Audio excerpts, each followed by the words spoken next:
Hey, welcome back to Redbanditracing. In this video, we have a brand new RC car to unbox today, and we got the Slash 4x4 BL-2S Brushless. We did recently get the Stampede, so we also thought we should also get the Slash. And this one is just like the Stampede and the Rustler BL-2S. It is a brushless 2S system with an HD kit. So it isn't as powerful as the 4x4 VXL, but it also is more durable. A big thing coming out with the Slash BL-2S Brushless is the clipless body mounting. It has been a long time since the clipless body system has come out, and they've never made one for the Slash, despite it being one of the highest selling cars of all time, and now they finally have one. And Traxxas did come out with a conversion kit, so those old Fox bodies and old 4x4 VXL Ultimate bodies are finally getting a clipless system conversion kit. So I will be getting a black and white Fox body for this car, and I will be able to use it because of the clipless system conversion kit. It does come with a 2056 servo, so it's not the highest servo. The 2075s are typically standard on the Rustlers, Stampedes, and the higher end Slashes. So it's not as powerful, but it's not going to be a big difference. It does come with the standard T-key remote, which I will not be using because I do have my TQI remote that I will be binding before we go take it out. It does come with the steel gear differentials, so it's not that much power, but has all this durability of a 4x4 VXL, so it's not going to be chipping gears or snapping axles very often. It does come with a dual bell crank steering system, and that does happen, well, that does come with the Rustler and the Stampede. All these mid-range cars do have those, but it does come with the oil-filled Ultra Shocks. So those aren't the best shocks, but for this car, I think it will handle pretty good before we put a VXL system in, which we will be doing soon. It does come with the BL-2S Brushless motor, which is a 3300 kV. When we did test it with the Stampede, it was shown to be the same speed as the old XL5s and the 12-turn 550 motors. So it's not a power upgrade, but I will say it is more power efficient. With the old motors, with our old Stampedes, we did kill batteries kind of often, but with this motor, we have never killed a Stampede battery while running it, so I think this is more efficient. It does come with the standard ESC, which we will be swapping out when we do that video. Like I said, it does come with the HD kit, which is shock towers, axles, and hubs. So with this amount of power, I don't think we're going to be breaking it at all, but I do not want to jinx myself because we actually might. I did get the black, red, and blue. It only comes with 2 colors. I think the 2-wheel drive BL-2S comes with 6 or 4.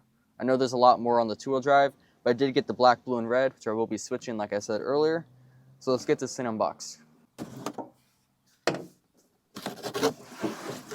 Looks like we got the remote first. We are starting to have a collection of these remotes, which are actually really good backups. Now we got the Slash. And in the box, we also have our manuals and our other tools. All right, we're going to save the best for last. We're going to go to the manuals first. It does come with all of your parts manuals, your advertisements, because I want you to buy more stuff. It does come with your warranty card. You can fill this in and ship it, email it to Traxxas, but you also can do it online, which is a lot easier. But this is just good to have, and you should fill it out in case something does happen to your car.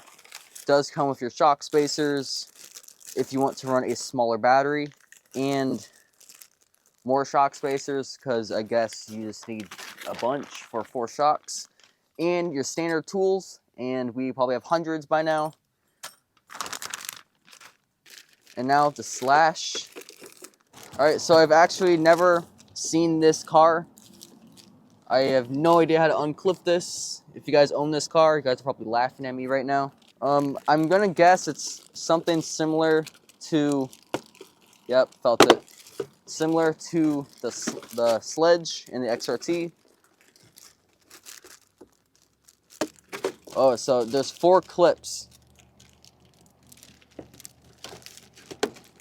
The last one's not getting out. I think the plastic wrapping's keeping this one locked in. There we go. I'm not going to say that's the best clipless system, but definitely not the worst. I do think that's going to be really secure. Got the black, blue, and red body. This is one of the more classic ones. It does come with the standard sponsorships that with all the other Slashes. Stop. Dude, I wouldn't change body. I like how they. You need to say something about this. Yeah.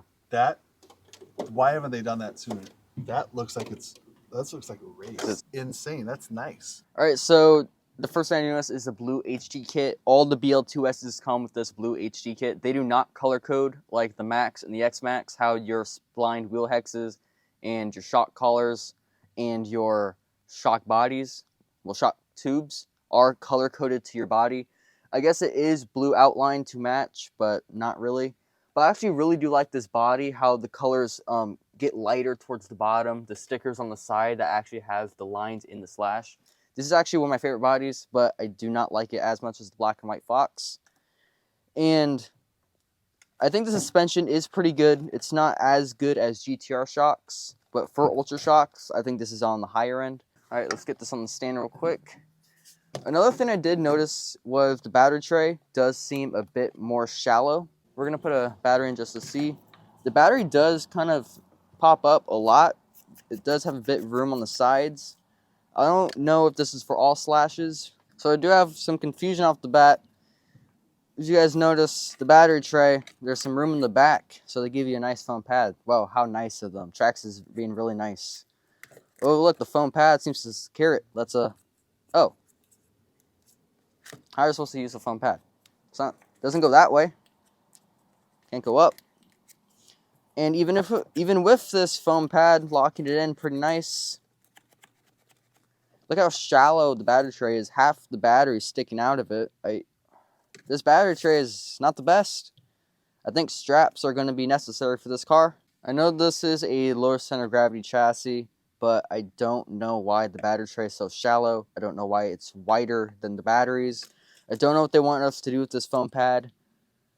I think straps on the Slash, like everyone else does, is going to be necessary. But I just am really confused about that. I do like how the clip, I do like how this goes in. It does seem like the battery is really secure, if I can grab it. It does look secure. The battery tray does not shake. All right, so some quick negative details is the battery tray. I just don't like this battery tray. The foam pad doesn't seem to fit right. There's a lot of movement you can do with this. It goes left, right, up, down. This is not secured for the battery. And the receiver, there's no quick access hole like on the other receiver boxes. You actually have to take off the entire cap to rebind a remote or just mess with it. And, well, another thing that I'm not so sure about is why would they leave such a big opening in the front of the car when they know dirt goes backwards if you're driving forward? And that's just going to be, with a plastic drive shaft too, that's going to tear it up.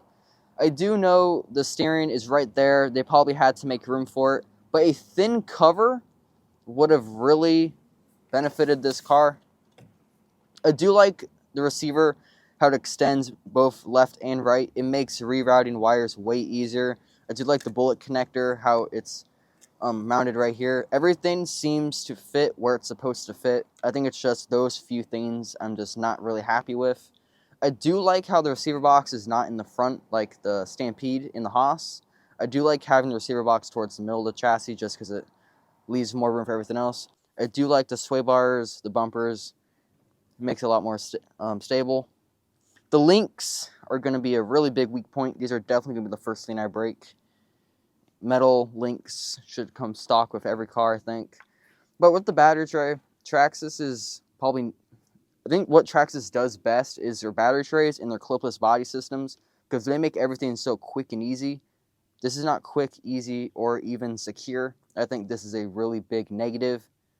And Traxxas does need to come out with something or even change it, because this is very rare for Traxxas to make something this low quality. I just don't like this system of having the two pegs go into the back and having one clip hold it in. I feel like this isn't very secure on bumps. Like if you had a head-on collision, this is going to jolt forward. And if this is to bend just a little bit, these two are going to pop out the back. Battery is going to go forward. I've seen that happen with Crash's Haas. No, not Haas, his Slash.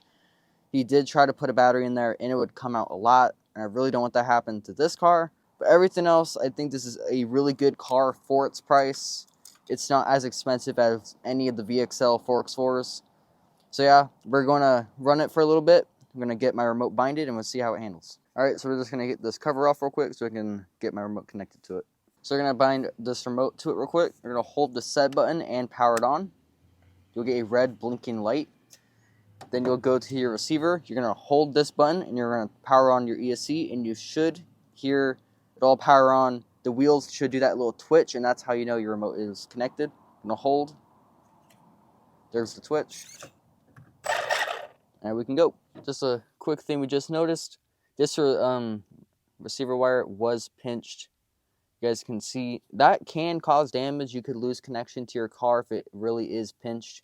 We'll update you guys on a community post soon, and hopefully Traxxas replaces it, but it could be really damaged. All right, we're going to try to put the body on. I think there is... Oh, I like that.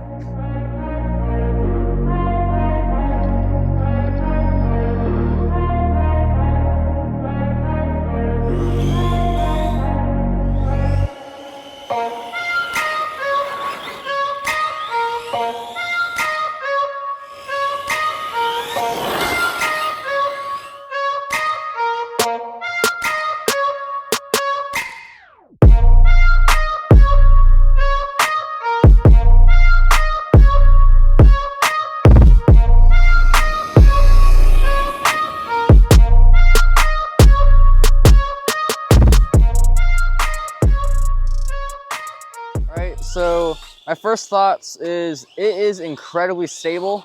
With the help of those sway bars, it takes effort to actually flip it over. I managed to flip it over just one time, but I was going out of a really sharp corner. But if you turn, it does not flip over. Also, it turns sharp.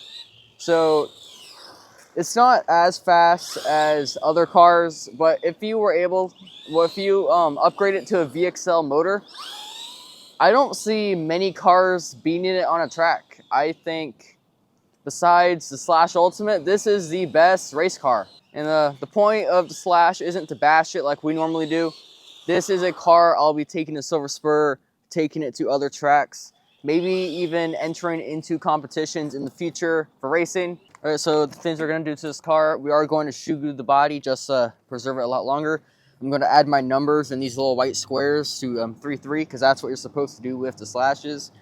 And we are going to put a VXL motor in it, but before we do that, we are going to take it to the track. We are going to bash it a little bit, race it, just to see how it is on this motor. We are going to get new tires. These aren't the best tires for the Slash. Traxxas does make some that are really good. I think so does Proline. We are going to also put in a TSM because it is a bit unstable without it. And the metal links are going to be replaced when we break them. I don't know if we're going to replace the servo. I think the 2056 can handle it.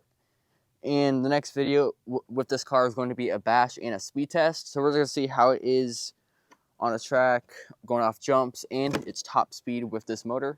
But that'll do it for today's video. If you guys like this video, make sure to like and subscribe. We'll see you guys next video.